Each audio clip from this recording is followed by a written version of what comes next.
ಬೆಳಗಾವಿ ಶಾಂತನಗರದಲ್ಲಿ ಅಲ್ಪಸಂಖ್ಯಾತರು ವಿದ್ಯಾರ್ಥಿನಿಯರು hostel ಬಾತ್ರೂಮ್ನಲ್ಲಿ mobile ಕ್ಯಾಮೆರಾವನ್ನು ಇಟ್ಟಿರುವ ಸಲೀಂ ಅಲಿ ಎನ್ನುವ ವ್ಯಕ್ತಿ ಈ ಪ್ರಯತ್ನವನ್ನು ಮಾಡಿದ್ದಾರೆ.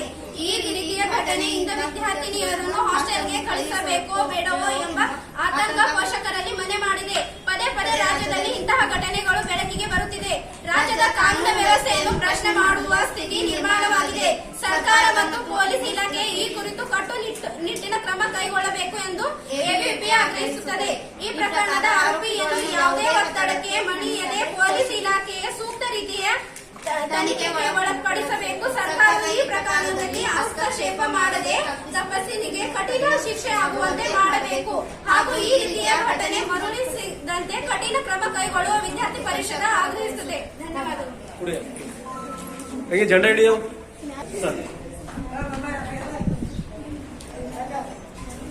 थोड़े